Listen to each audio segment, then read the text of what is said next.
అతను తోటి మనుషుల పట్ల మానవ సానుభూతి మరియు అవగాహనను కోరతాడు.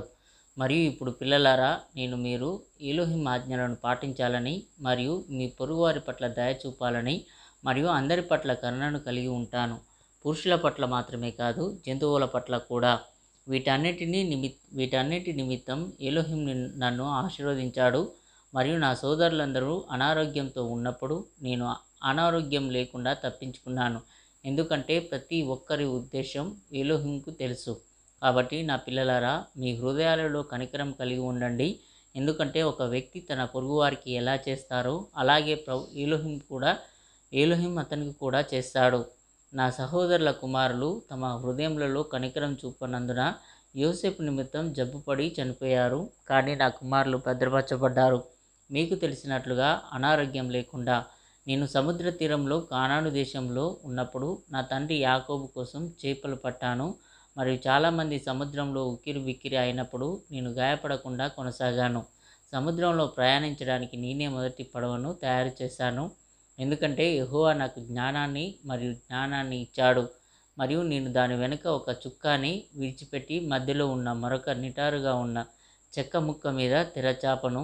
మరియు మేము ఈజిప్టుకు వచ్చే వరకు మా నాన్నగారి ఇంటి కోసం చేపలు పట్టుకుంటూ ఒడ్డున ఓడలో ప్రయాణించాను. మరియు కరుణతో నేను ప్రతి అపరిచితుడితో నా క్యాచ్ని పంచుకున్నాను. ఎవరైనా అపరిచితుడైనా, జబ్బుపడిన వృద్ధుడైనా నేను చేపలను ఉడకబెట్టి వాటిని చక్కగా అలంకరించి ప్రతి మనిషికి అవసరమైన విధంగా మనుషులందరికీ అర్పించి వారి పట్ల దుఃఖిస్తూ కరుణిస్తూ ఉంటాను. అందుచేత చేపలు పట్టేటప్పుడు యెహోవా నన్ను సమృద్ధిగా తృప్తిపరిచాడు. ఎందుకంటే తన పొరుగువానితో పంచుకునేవాడు ఎలోహిం నుండి చాలా రెట్లు ఎక్కువ పొందుతాడు. 5 ఏళ్ల పాటు నేను చేపలు పట్టాను. నేను చూసిన ప్రతి మనిషికి వాటిని ఇచ్చాను. మరియు నా తండ్రి ఇంటి వారి అందరికీ సరిపోతాను. మరియు వేసవిలో నేను చేపలు పట్టాను. శీతాకాలంలో నేను నా సోదరులతో గొర్రెలను పట్టుకున్నాను. ఇప్పుడు నేను చేసిన పనిని మీకు తెలియజేస్తాను.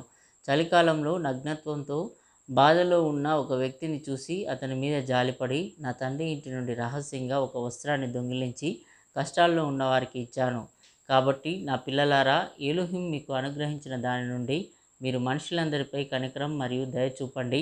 మరియు మంచి హృదయంతో ప్రతి మనిషికి ఇవ్వండి. మరియు అవసరమైన వానికి ఇచ్చుటకు మీ వద్ద ధనం లేకుంటే కనికరం గల వాని యందు కనికరం చూపుము. నా చేతికి అవసరమైన అతనికి ఇవ్వడానికి ఆస్కారం లేదని నాకు తెలుసు. మరియు నేను 7 పర్లాంగులు ఏడుస్తూ అతనితో నడిచాను. మరియు నా ప్రేగులు అతని వైపు కనికరం చూపాయి. కాబట్టి నా పిల్లలారా, ఎలోహిం కూడా మీపై కనికరం మరియు దయ కలిగి ఉండేలా ప్రతి మనిషి పట్ల కనికరం చూపండి. ఎందుకంటే అంత్య దినాల్లో కూడా ఎలోహిం తన కనికరాన్ని భూమిపైకి పంపుతాడు. మరియు అతను దయగల ప్రేగులను ఎక్కడ కనుగొంటే అతనిలో నివసిస్తున్నాడు. ఒక వ్యక్తి తన పొరుగువారిపై ఏ స్థాయిలో కనికరం చూపిస్తాడో అదే స్థాయిలో ఎలోహిం అతనిపై కూడా ఉన్నాడు.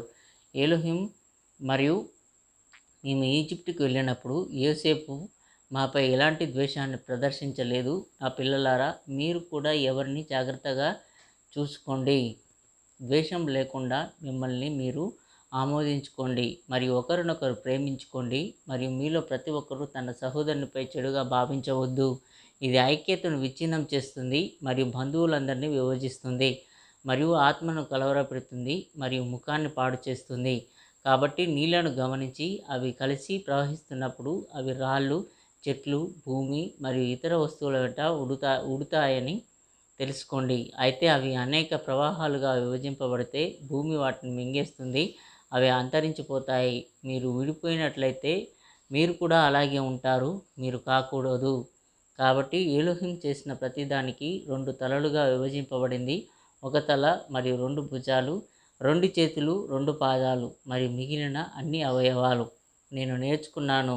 మీరు ఇశ్రాయేలీయులు విభజింపబడి 2 రాజులను అనుసరించి ప్రతి హేయమైన పని చేస్తారని నా పితరులను గూర్చి వ్రాయుచున్నాను.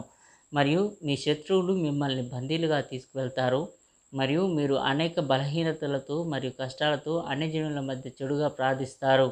వీటి తర్వాత మీరు ఎలోహింని జ్ఞాపకం చేసుకుని పశ్చాత్తాపపడతారు. ఆయన దయగలవాడు మరియు కనికరం గలవాడు. కాబట్టి ఆయన మిమ్మల్ని కరుణిస్తాడు. మరియు మనుషుల కుమారులకు వ్యతిరేకంగా అతను కీడును లెక్కించడు. ఎందుకంటే వారు మాంసాహారులు. మాంసాహారులు మరియు వారి సొంత చెడ్డ పనుల ద్వారా మోసపోయారు. మరియు ఈ సంగతుల తర్వాత నీతి యొక్క వెలుగు అయిన ఎలోహిం మీ వద్దకు ఉదయిస్తాడు మరియు మీరు మీ దేశానికి తిరిగి వస్తారు మరియు ఆయన నామం నిమిత్తం మీరు యెరూషలేములో ఆయనను చూస్తారు. మరలా మీరు మీ క్రియల దుష్టత్వం చేత ఆయనకు కోపం పుట్టించుదురు మరియు మీరు పరిణతి సమయం వరకు ఆయన చేత త్రోసివేయబడుదురు. ఇప్పుడు నా పిల్లలారా, నేను చనిపోతున్నానని దుఃఖించకు, నా ముగింపుకు వస్తున్నందుకు కుంగిపోకు.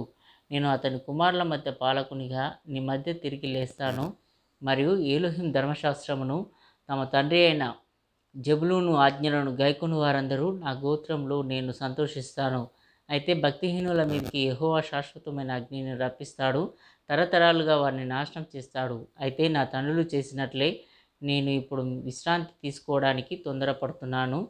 అయితే మీరు మీ జీవితకాలమంతా మీ శక్తితో మన ఎలోహిం అనే యెహోవాకు భయపడండి. అతడు ఈ మాటలు చెప్పి మంచి వృద్ధాప్యంలో నిద్రపోయాడు మరియు అతని కుమారులు అతనిని ఒక చెక్క శవపేటికలో ఉంచారు మరియు తరువాత వారు అతనిని తీసుకెళ్లి హెబ్రోనులో అతనిని పితరులతో పాటు పాతిపెట్టారు.